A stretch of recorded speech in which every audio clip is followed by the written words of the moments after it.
The first is deposed and dies within days, under circumstances no one ever fully explains. The second lasts 3 months before he's removed and locked away, declared unfit to rule. The third man to take that throne is watching all of it happen, up close, in real time. His name is Abdul Hamid II. He is about to spend the next 33 years making absolutely sure it never happens to him. 2 men, 1 wall between them. Neither one sees the other clearly. He does not have long to settle in before the empire itself starts proving his instincts right. Within 2 years of his coronation, war with Russia ends in catastrophe. The Balkans slip out of Ottoman hands. Within 6 years, Tunisia falls to France, and Egypt, the wealthiest province in the empire, is occupied by Britain. Each loss happens while he is on the throne, in full view of his own court, in full view of the world. Historians have long debated what this pressure did to him. We cannot read his private thoughts, but the pattern of his rule tells its own story.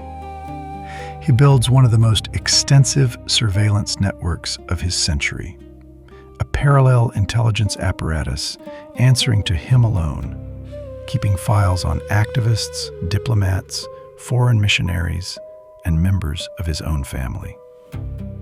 He shuts down newspapers. He exiles or imprisons writers who criticize the state. He centralizes power so completely that decisions once made by ministers now require his personal signature.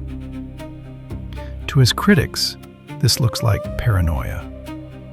Given what happened to the 2 men who held the throne before him, it is difficult to call it irrational.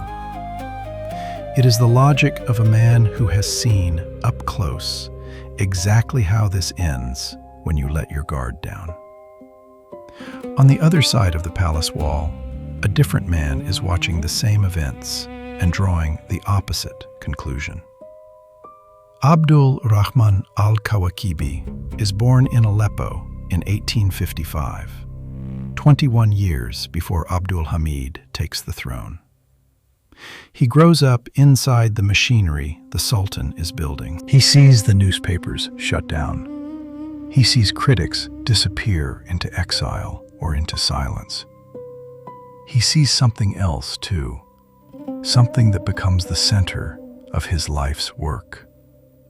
He sees that the silence itself is the point, not a side effect of tyranny, but its primary tool.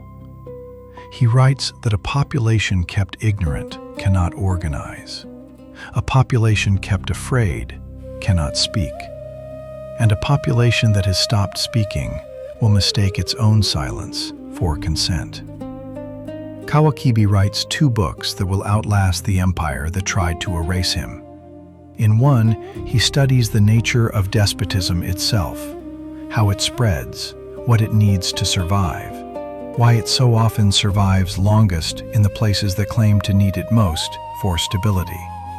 In the other, he imagines a different kind of unity, one built on shared reason rather than enforced obedience.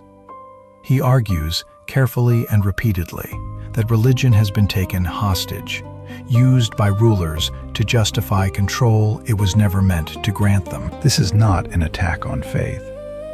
It is an argument that faith has been weaponized against the very people it was meant to serve. By 1898, the pressure becomes too much. Kawakibi leaves Aleppo for Cairo, one of the only cities in the region where his writing can survive in print. 4 years later, in 1902, he is dead. His family and supporters believed he was poisoned by Ottoman agents. No autopsy confirms it. No investigation proves it. What we know for certain is only this: a man who spent his life naming the mechanics of a system died suddenly, far from home, at the height of his influence against it. Here is the part that is easy to miss. Kawakibi is not simply right, and Abdul Hamid simply wrong. Both men are responding, in their own way, to the same collapsing world. Abdul Hamid sees an empire disintegrating around him, and two predecessors removed by exactly the kind of internal weakness he refuses to permit, and concludes that control is the only thing holding anything together. Kawakibi sees the same empire and concludes that control is exactly what is tearing it apart. That every act of suppression breeds the resentment it claims to be preventing. That the silence Abdul Hamid mistakes for order is actually pressure building toward collapse. Neither man can fully see what the other sees. That is not a failure of intelligence. It is a failure built into their positions. From inside the palace, the empire looks like a structure that will fall the moment force is relaxed. From outside it, the empire looks like a structure that is falling, precisely because force is the only thing being applied. Both men are reasoning carefully from where they stand. Both are wrong about the same thing, from opposite directions. The wall between them is not just stone.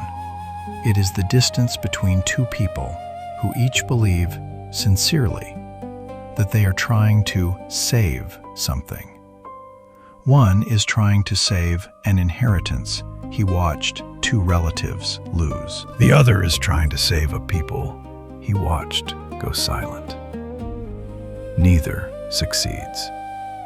Abdul Hamid is deposed in 1909, only 7 years after Kawakibi's death, brought down in part by the same resentment his own policies helped produce.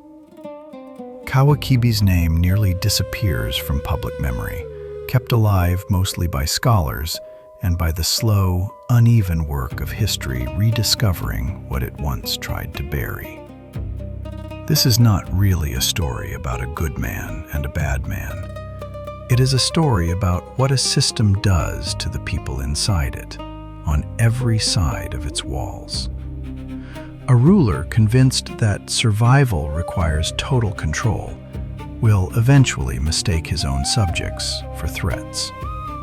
A reformer convinced that speech alone can dissolve an empire's fear will underestimate how real that fear is to the person holding power.